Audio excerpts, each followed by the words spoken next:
27th gene key, food of the gods. Programming partner, 28th gene key, codon ring, the ring of life and death. 3, 20, 23, 24, 27, 42. Physiology, sacral plexus. Amino acid, leucine. The 27th shadow, selfishness. The mathematics of love and selfishness. The 27th gene key is truly vast in its implications at a planetary level. It governs the structure of the food chain, the preservation of gene pools, both human and animal, and is key to understanding the precise mathematical laws that maintain an overall balance between the different species on our planet. It even controls the subtle shifts and changes underlying global climate and the weather. The ancient Chinese called this 27th hexagram of the I Ching nourishment, with good reason. It represents a built-in planetary law that rules all sentient life. To give is to receive. Seen from a higher level of frequency, the 27th shadow of selfishness is a distortion of this fundamental law. When we look at nature through a macrocosmic lens, we see that all the different systems on the planet are interconnected. All life forms and matter, both organic and inorganic, are essentially porous at the subatomic level. There is an entire mathematics of giving and receiving that unites all forms and is primarily based upon food. We are using the word food here in the broadest possible sense. If you are a bacteria, for example, your definition of food might be anything from gasoline to wood. The point is that life is a living chain of birth and decay, of creatures living off each other and transforming one thing's death into another thing's birth. At the profoundest level, nothing exists unless it can be eaten by something else. We might refer to this principle within the 27th gene key as hologenetic. It is present in all creatures at a genetic level, but can also be replicated as a set of laws governing any and every system of life. In humans, for example, this law forms the basic thread of our morality, of what we consider good and bad. This 27th shadow of selfishness in particular is labeled as morally bad or undesirable. Through the 64 gene keys, however, all morality can be understood as simply the movement of frequency through a certain archetype. Seen in this objective way, there is no moral agenda. The 64 shadows are not bad, even though their external manifestations are usually labeled so. All forms on our planet are constantly evolving in frequency, so among humans, we see higher frequencies dominating in some places and lower frequencies in others. Selfishness is where this 27th gene key begins its evolutionary journey in humans. The so-called selfish gene has been a requirement for us to survive, particularly for blood ties and close genetic groupings. However, selfishness must be transcended in order for the next form to mutate out of this existing form of Homo sapiens. This is how the mathematics of nature works. As the frequency within a species reaches its zenith, it pushes and stretches that form to make a quantum leap. For some time, the new form needs the care of the old form, even though, ironically, the new form will ultimately eradicate the old form. Selfishness, then, is a stage in our evolution that is in the process of being transcended at a collective level. If it weren't, humans would die out. This is not a question of morality. It is a question of evolution. When we look at our world today, particularly through the world media, we have a tendency to focus on the negative aspects of life. That is due to the general low frequency of mass consciousness. But as a collective body, We humans have already ascended far beyond individual or tribal selfishness. The structures that we have built into our society create opportunities for so many more people to be fed and nourished than ever before. It is true that an enormous amount of the world population still lives in poverty and suffers from malnutrition, just as it is true that selfishness is primarily responsible for this. However, collectively we have moved a long way from being monkeys. Even so, the current human vehicle is still designed for selfishness and is not easily suited to the higher frequencies. It is still relatively rare for humans to raise the frequency of their genetics even to the gift level, let alone the Siddhic level. Thus, our species must prepare itself to make the genetic quantum leap, because that is the only way that it can truly transcend its built-in selfishness. By viewing selfishness in this way, perhaps we humans can begin to see through to the higher frequencies of the 27th gene key. Selfish acts cause devolution, whereas selfless acts cause evolution. If we add to this a further equation from nature's mathematics, we will see that the 27th shadow of selfishness is equal to purposelessness. This equation is created out of the twin binary of the 27th shadow and its programming partner, the 28th shadow of purposelessness. This binary coding leads to a dead end. Selfishness does not pay well since it makes us imporous rather than porous. In the long run, it closes down the possibility of our being nourished, whether by food or love. Selfishness cuts us off from the collective. Even though it may ensure individual survival, in order for our species to take the next evolutionary leap, survival must become absolutely communal.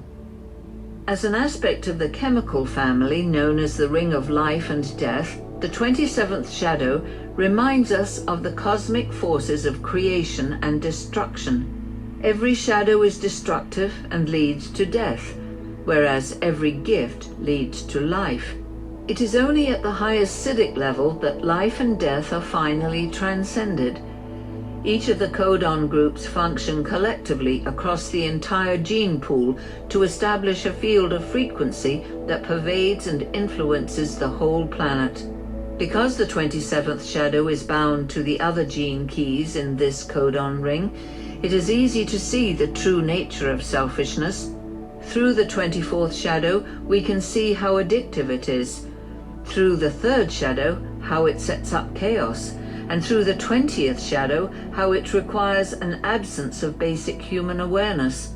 Through the 23rd shadow, we can see how complicated selfishness makes life, and finally, through the 42nd shadow, how it is rooted in the false expectation that it will bring an end to suffering. Repressive nature, self-sacrificing. The repressed nature of this shadow manifests as self-sacrifice, in the sense of giving away your personal power rather than giving from your heart.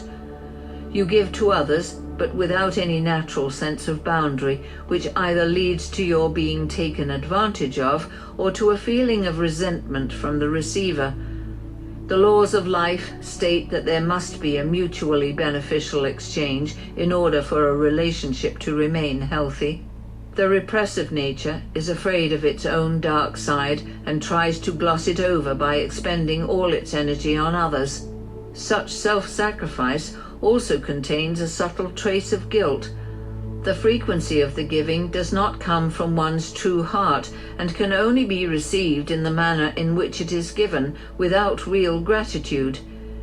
Giving in this way causes more harm than good, because you inevitably deplete your own resources and gradually wear down your own health.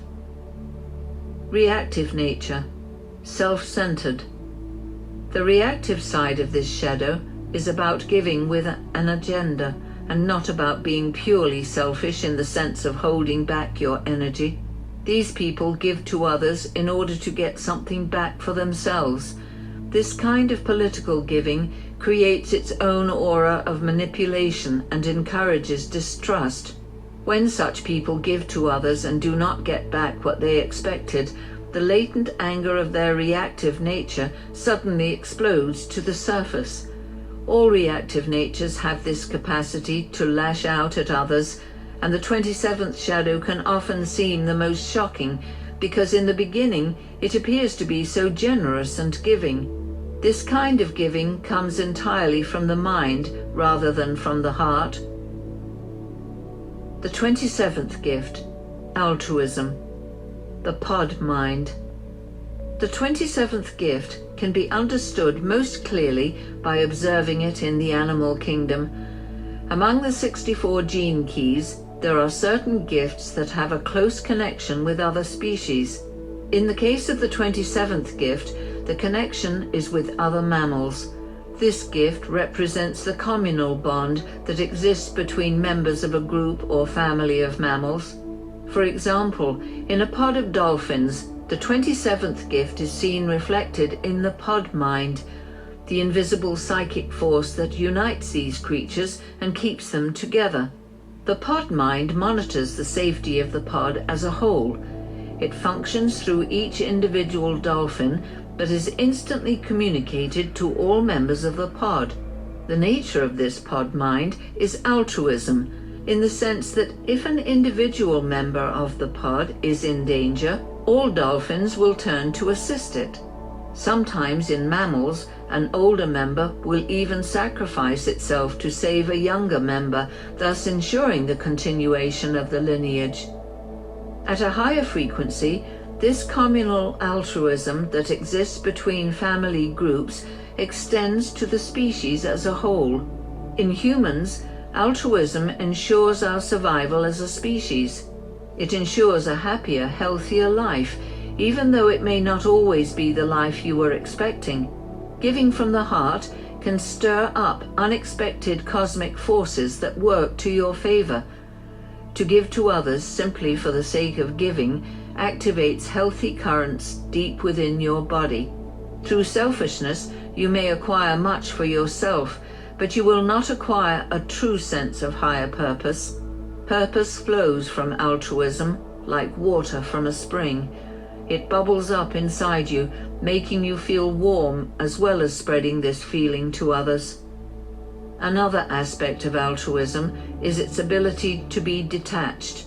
We have already seen through the ring of life and death how closely linked the 27th gift is to the 42nd gift of detachment. The primary difference between the 27th shadow and the 27th gift is that altruism gives without expectation, as well as giving to causes that it knows will be fertile. The repressive side of the 27th shadow, self-sacrifice, is about giving to the wrong people, exemplified in Christ's parable of the farmer whose seed falls on infertile ground. Altruism is actually a form of intelligence that knows, through its vital connection to the group mind, what is worth giving to whom. It does not feed victim consciousness. Essentially, it supports the empowerment of individuals through a process of deep communal bonding. The 27th gift's ability to give in a detached way also means that these people are willing to bend or even break laws or moral codes in order to give others the support that they need. When caring comes from the heart, it has no trace of morality.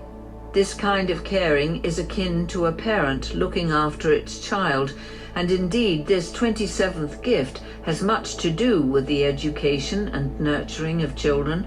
Those who have children of their own understand this urge to protect their young at a genetic level. It is one of the strongest forces on our planet. Because it has such a close resonance with all life forms, this gift also has much to do with natural 7-year cycles. The 7-year cycle is the foundation of the educational and nurturing process. In human beings, this gift creates enormous genetic pressure to stay with your offspring for a minimum of 7 years. If you have this gift as a part of your hologenetic profile, as a parent, you will actually cause yourself physical, emotional, and mental damage if you are not an integral part of your child's first 7 years of life. This genetic pressure is inherently healthy for the family. Even if the mother and father are no longer intimate, the child must become the primary focus. Every child needs the balance of both the male and female aura consistently during that crucial first 7 years of life. Everything in the child's psyche is forged in the first 7-year cycle. Beyond these 7 years, other cycles of imprinting do exist, but the stage is already set. Any child who receives true nurturing from both the male and female in their first 7 years will have a strong physical, emotional, and mental constitution. In effect, they will always have the capacity to find their own inner strength. Such a child is likely to grow up with an altruistic nature rather than a selfish one. Of course, destiny arranges all manner of events that may split a mother and father apart, but nothing is ever lost. The opportunity for healing a split in these first 7 years will always recur in your life at a later date. You may indeed have to heal your own childhood wounds by becoming a parent yourself. All relationships give us the opportunity to heal old wounds through sustained nurturing. This is in fact the secret of a happy relationship. If you are not content in your relationships, it may be because you have not nurtured yourself fully. Every relationship provides this mirror.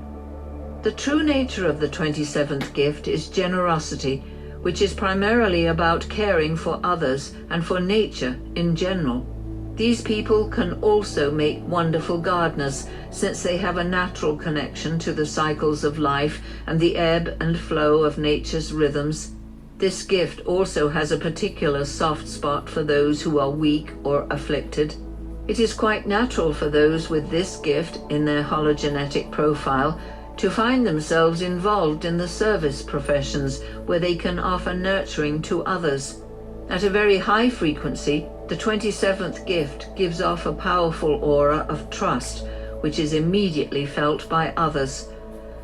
Such an aura of trust often allows others to let down their guard and open themselves up to nurturing, sometimes for the first time in their lives. At a deep genetic level, the presence of this 27th gift engages a feeling of communal security through its strong resonance to the group mind. As such, it is one of the most powerful healing gifts in the whole genetic matrix. The 27th Siddhi, selflessness. Love, the new superfood. The 27th Siddhi is about as mystical a Siddhi as you can get. It is very challenging to explain this archetype in our common language. The knowledge that comprises the 64 gene keys is reflected in the substructure of life at a genetic level. Until humans fully understand the science of fractals, we will not really grasp the nature of the universe. Everything we look at is a hologram containing the blueprints to everything else. The current evolution of humanity as a whole is set to make the transition from the frequency of the 64 shadows to the 64 gifts. The highest frequency of the 64 siddhis does not really concern the current stage of our species and has more to do with our future as a consciousness. This is why in certain rare humans, a Siddhic state will spontaneously blossom but cannot yet blossom among the totality. Those people in whom the Siddhi is made manifest represent a state that is not really designed for the current version of Homo sapiens. In this sense, all Siddhic states appear as anomalies rather than the norm. It is extraordinary to reflect that incredible information about our future hides within certain places in our genes. The 27th Siddhi is one of these secret places. In its present cycle, this part of our genome is dormant, waiting for its time. It is operating at a mere fraction of its full capacity. In our current cycle, it manifests within us as a kind of deep unconscious yearning for harmony. The outer symbol of this yearning is food, which is why the original Chinese name for this archetype was nourishment. The fact that our current planetary evolution is built upon one creature having to physically consume another to survive shows our deep limitation. We are not a species that can survive without food, but in the future we will be.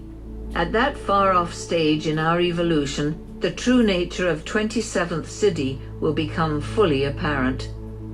However, there are stages in our evolution where our genetics mutate, and each one of the 64 Siddhis subtly shifts its capacity.